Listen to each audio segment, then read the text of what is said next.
Hey guys, Destler Magic here, and I'm going to cover the top 10-ish most valuable cards from new Capenna now that we've had a little bit of time to let the dust settle. And let me just say, almost every single one of these not just surprises me, but actually shocked me. I mean, yeah, I haven't been playing paper, obviously, so I haven't really, bought any cards, but I've been on Arena playing a couple hundred games, and well, you'll see. So first up, Vivian of the Hunt in sort of 10th place. So she's sitting at $7 on Card Kingdom. I'm using them instead of TCG Player because TCG Player still to this day has problems reporting accurate numbers that actually reflect what a card has actually sold for. So I have not seen one single person play this card ever in one single game on Arena, and yet it's in 10th place. I think it's just, it's a Planeswalker, it's green. It could be another format that people are playing it in. I don't know. Next up, Urabrask. Okay, I have seen people play this. It's currently out of stock, which I also find a little surprising, but it's $7 as well, so I guess tied for 9th place. Depends how you look at it.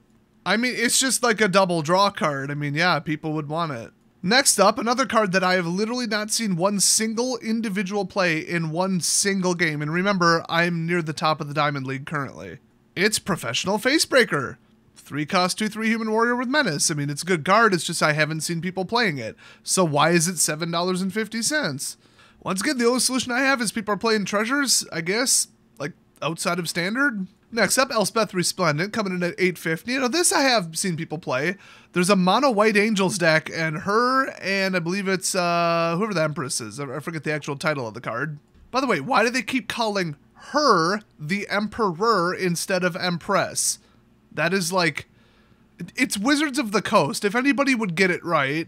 Anyway, yeah, you run these, you guard them with angels, and you just dump angels, and it's quite obnoxious. Both her and the Empress practically do the same thing, and it is really, really hard to stop. Remember, a board wipe ain't stopping any of the Planeswalkers, so it's a good deck, so I'm not surprised this is $8.50. It sounds about right. Next up, Rafine, Scheming Seer. I just went up against one single white, blue, black deck. And that's it. I've not seen anybody else playing it unless I forgot, and if I did, they weren't running this. I'm thinking his $9 price tag is just Commander people or speculators or something. I mean, he is extremely good. Next up, no surprise here, Halo Fountain. It's just broken trash, stupid alternate win con, idiotically overpowered card, doesn't have legendary. There is a laundry list of problems with this. Universally reviled by the community the first day it was spoiled and ever since.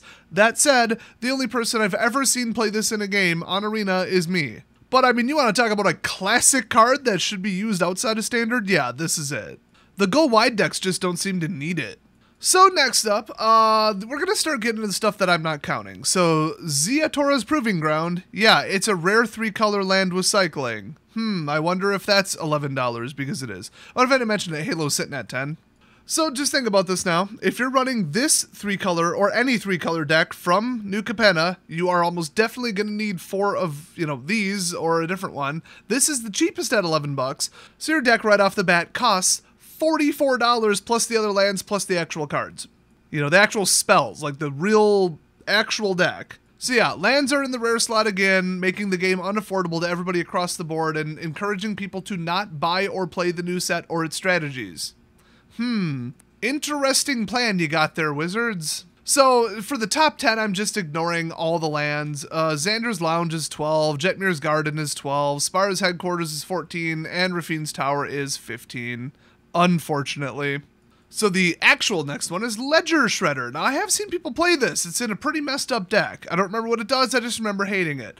So 1/3 for 2 creature bird advisor with flying. Okay, whatever, nothing special. But whenever a player, either player, casts their second spell on any turn, Ledger Shredder connives. It just gets big, and for a spell spamming deck of any kind, even a treasure deck, I've seen people throw this in. So $12 seems a little high, but okay. I mean, for 2 mana, yeah, outside of standard, you can get some stuff going with your deck, Start going through your deck 2 at a time, yeah.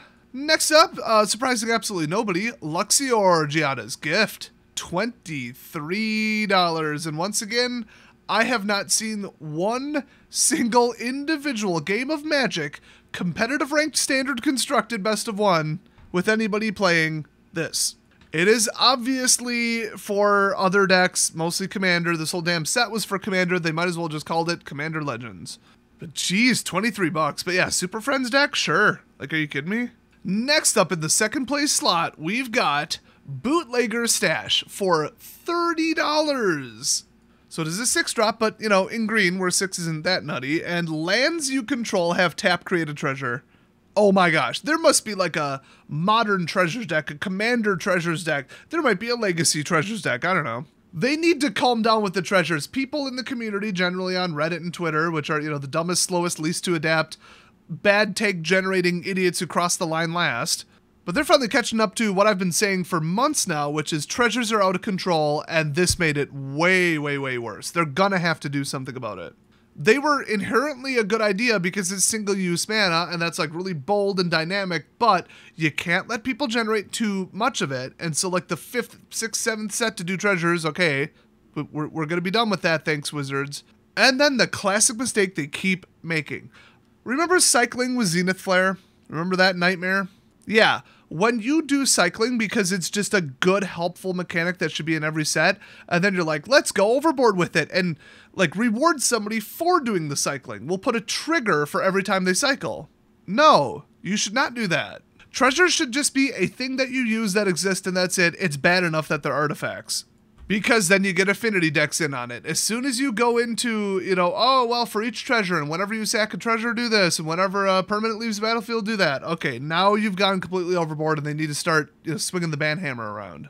And the fact that this is $30 when it's a very, like, narrow 6 cost, yeah. If that don't tell you that it's out of control, I don't know what will. So I was simultaneously surprised because I've never seen anybody play this on Arena in Standard, and not surprised because, of course. So finally, in the number 1 slot, surprising maybe some people, Obnixilis the Adversary. I mean, early on I saw people playing this. I haven't seen anybody play it since, so they either gave up and were getting stomped by it. It was not that good of a deck. Or they've all made it to Mythic, and I'm stuck in Diamond.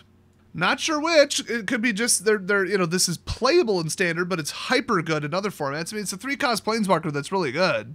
I could see this being played in almost anything. So yeah, I think usually the top card is played in multiple formats. That's just usually what it is. You know, as soon as you double the demand, you're gonna like quadruple the price or whatever it is. So yeah, it makes sense. Yeah, I've had people play this, but man, I just fly over the top. I mean, it's just not that good of a deck. But that's the last one, coming in at $38. What? A playable 3-cost Planeswalker, I get it, but like, who the heck is playing blue or red-black?